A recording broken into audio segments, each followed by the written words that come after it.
Talking today to Ben Coleman, who is the ICT advisor for the West African Trade Hub.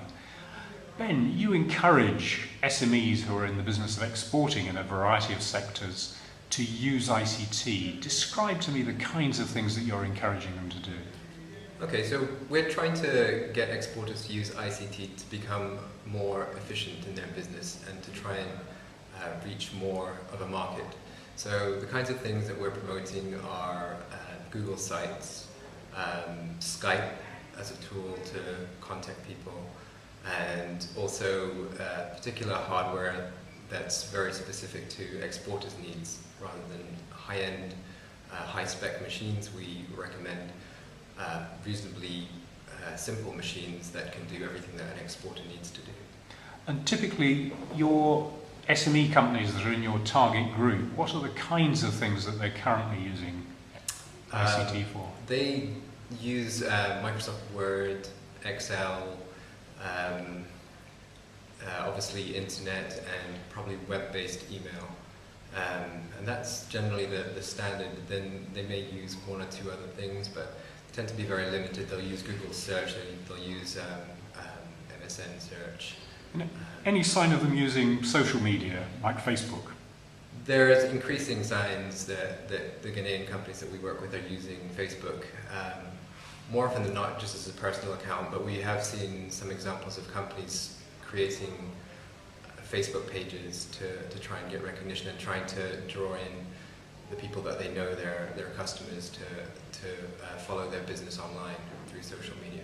Twitter, I don't think I've met a company that uses Twitter yet. YouTube also is not really used so much to people watch videos, but they don't create their own content, for example. And what do you think the main barriers are to SME exporters using ICT? That's something that we've been looking at closely, because we've done a large number of trainings using very simple ICT tools and actually doing practical work with exporters, so that we know that they can use the tools during the session, the practical session, but then when it comes to taking that away and using that in their day-to-day business, it doesn't seem to be catching on as quickly as we'd like. And I think there's definitely an issue with time. A lot of these businesses are one-man or a few-man shows, so they don't have the time to tackle a new technology. They don't necessarily have a background in computing or ICT, so a lot of this stuff is new to them. And so it's a challenge for them to integrate that into their business process. There is also, they come across stumbling blocks, little stumbling blocks, like creating an account. They might not be able to do that successfully, and then they don't have the background in ICT to work through that.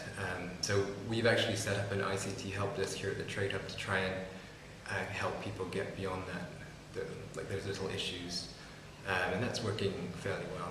And what sort of things are people coming to you with? It's things like creating an account and they're getting an error message, and they don't know how to circumvent that. And generally the solution is either to restart, or maybe it's just something that they're missing out, that they're not filling out properly. And we're able to give them that information just to help them over that hurdle. Yeah. And then I think once they're using the tool, for example, a Facebook page, then I think it starts to come fairly easily. Facebook seems to be a simpler program or online tool than a lot. Google Sites, people do have a bit of trouble getting that set up, so that's a bit of a steeper learning curve. And how many companies do you think there are in the categories that you're aiming at? Throughout the region? Yeah, throughout the region. Work with? Tens of thousands? There's got to be at least tens of thousands, because these are small businesses that.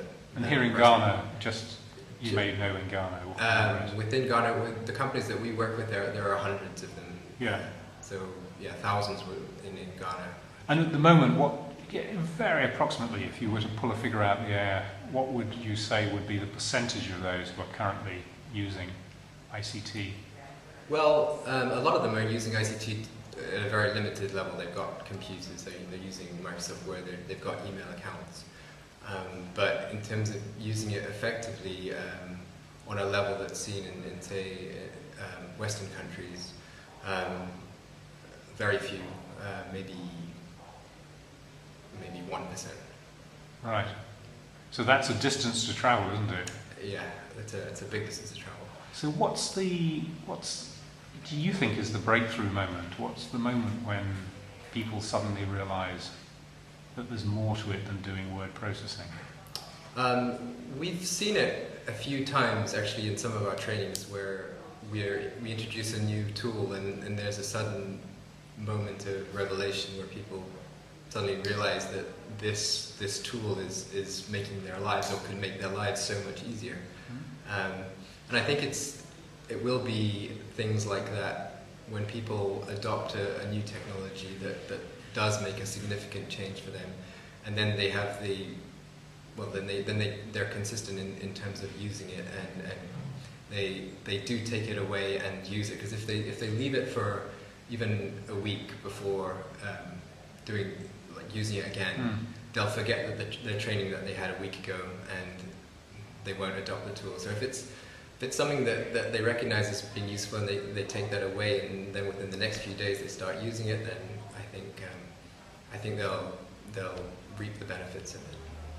So in 5 to 10 years' time, what would a typical SME exporter be doing, do you think, in West Africa, in ICT terms? Well, in 5 years' time in ICT is a very long time, so I don't know what the whole landscape will look like, but if things are going the way that I think they're going, then I expect SMEs to be using ICT a lot more effectively, using it for a lot more of their communications, reducing the gap between them and their markets in the USA and in Europe, for instance, and hopefully using it for more online sales. There's very little of that at the moment.